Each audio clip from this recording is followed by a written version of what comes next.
Congratulations. Close to the end of this tape, so I thought what I'd do is give a quick tour of the shack. And starting with the main operating position here,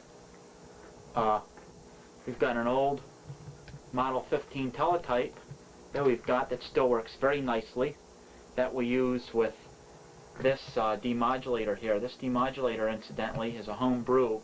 It's an ST4 out of the Specialized Communications Handbook. Home brew with home etch circuit boards and everything. It doesn't look really nice, but it works all right. And sitting next to it, you can see the 2-meter rig, which is a Heath HW2036 with a Mirage B108 amplifier. Gives us about 85 watts. And then right next to that is the switch, where we can switch either to the Ringo Ranger, or up in the air we have 2-phased 11-element KLM beams. And that's our 2-meter end. Down here is our, we've got a Radio Shack TRS-80 color computer that we use for ATV graphics and for code practice, and we've tried a little bit of radio teletype and slow scan television with it also, and next to it's the cassette that we load programs with. Next to that's the intercom upstairs. And getting over here, we have an HF rig. Oh well, the little box next to it is the AK1 for RIDI, with a on top of it's a speaker for 2 meters. And over here we have our HF station. We have a HW101 Heath, and the little box sitting on top of it's a RF speech compressor. And then next to it we have a Heath, it's the SB221 linear amplifier with 2 kWp EP output. And then we have the Heath antenna matching the network, the SA2040 that we picked up at a Hamfest about a month ago, and the Goldline watt meter. And then we have a little cassette player that's just for recording audio around the shack. And the little box down here is for switching to the HF rig. I can either switch the AFSK unit for RIDI, a phone patch, or the microphone to the sideband rig. And moving over, we have an ATV station, which I'm kind of primarily recording this for. The ATV station consists of a homebrew ATV transceiver, which uses PC electronic modules. We're using for an exciter the TXA5, and for the amplifier in there, the PA5 brick. And this is basically it. We have it's totally metered. There's the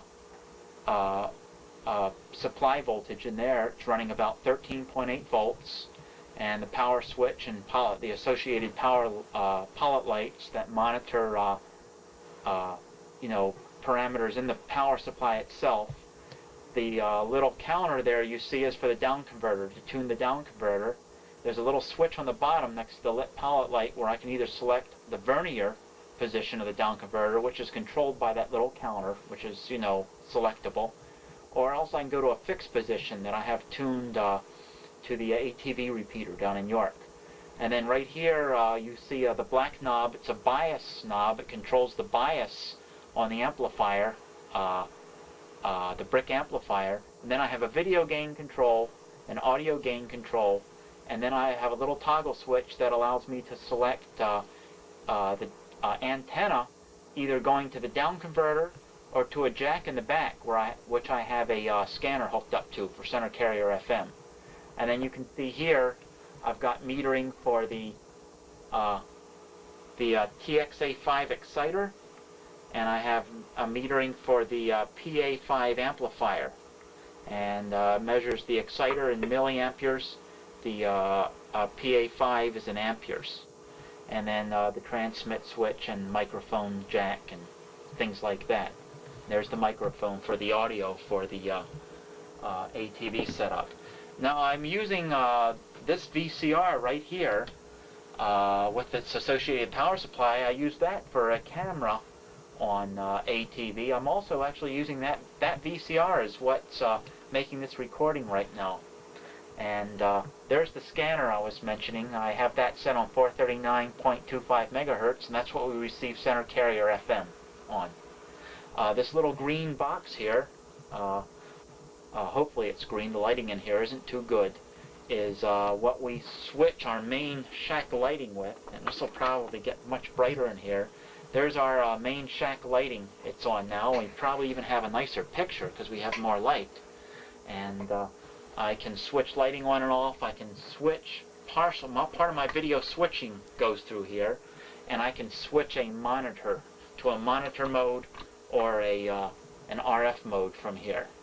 And we have to complement our switching, we have a video image enhancer where we can switch different sources from here and also enhance the video before it is transmitted.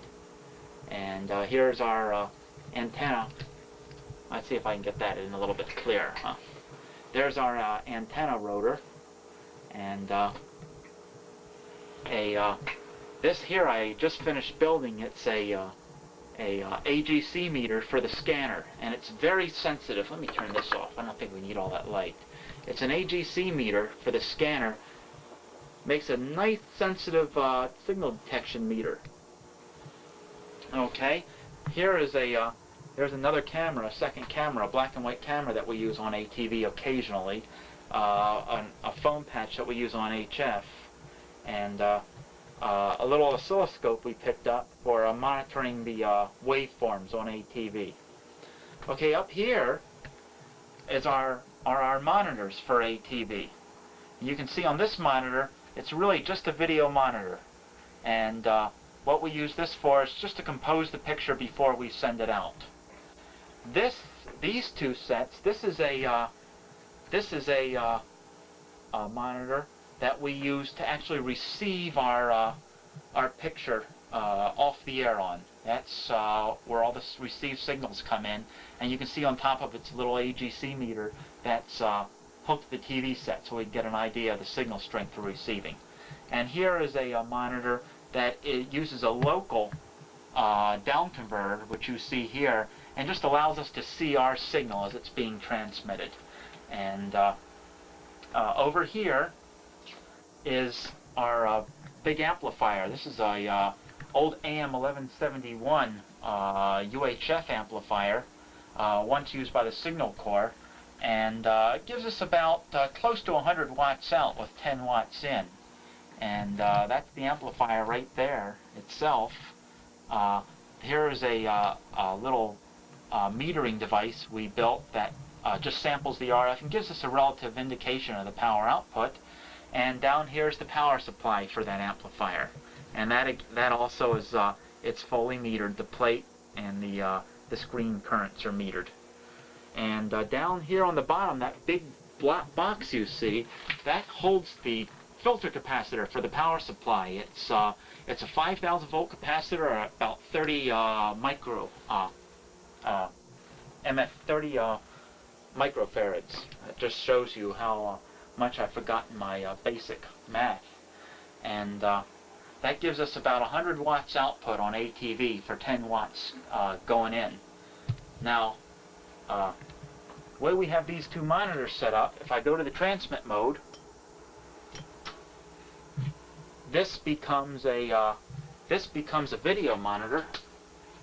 Let me turn the brightness, shut the aperture a little bit in here. This becomes a video monitor when I'm in the transmit mode, and this is actually, what you're actually seeing here is my signal as it's going out on the air. I'm actually sending a signal out on the air right now. And in a moment, hopefully we'll get a hold of John, W3HMS, and he can put a signal on to demonstrate it.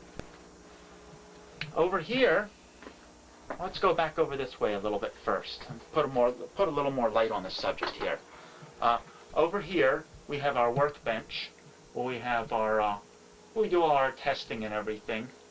And we've got a power supply, a digital voltmeter, another little power supply, and an audio generator, and a pile of tubes that we're collecting right now. And here's the control circuit to the ATV repeater, the York ATV repeater we're working on. And here is an oscilloscope, the 545B that we picked up at a ham fest, and we're working on that right now. And there's our old 811, our old 511AD oscilloscope. That's basically our little shop area that we have over here. Now, this area right over in here, I'll kill the light, I don't think we need it quite so much. These pictures may not be perfect. Here's our computer area, and we've got a Heathkit H89 computer with 64K of memory, and we're running 3 floppy disks, 1 inside the machine and 2 sitting right here. And the 1 floppy disk on the right is the double-track, double-sided floppy disk. It gives us about 500K of storage. The one next to it on the left is a standard single density, single-sided floppy disk. It gives us about 100K, and the floppy disk inside the machine gives us about 100K. And then up here, we have the modem, so we can get on the telephone lines. We have a TU unit we've built. It's a phase lock loop type T unit with the power supply sitting on the top that allows us to run teletype with this computer. And then over here we have it's a monitor box that what it does is it monitors the output of the RS-232 lines of 2 of our output ports. And then we have a printer. It's an Okidata Microline 92 printer. And that's basically it. We have a few floppy disks and the normal accessories for it. That's basically a tour of the shack here. So we got one or two other things. We've got a color TV set that happens to be running right now. A program that I put on amateur television when I'm on the air. It's kind of a logo program that shows our call sign and just a few computer graphics. And that's on right now. That's generally pretty green, I think you would say, with the lighting in here. And also on the image on the TV screen is fairly green. And that's about it, I guess. I think we've just about covered everything. So, with that, let me set the camera back up here, and we'll get into the picture for posterity, just for the heck of it, in case I look at this thing in about 10 years from now. I can see what I looked like when I was still ugly. So with that, this is WA3USG saying so long and see you all later.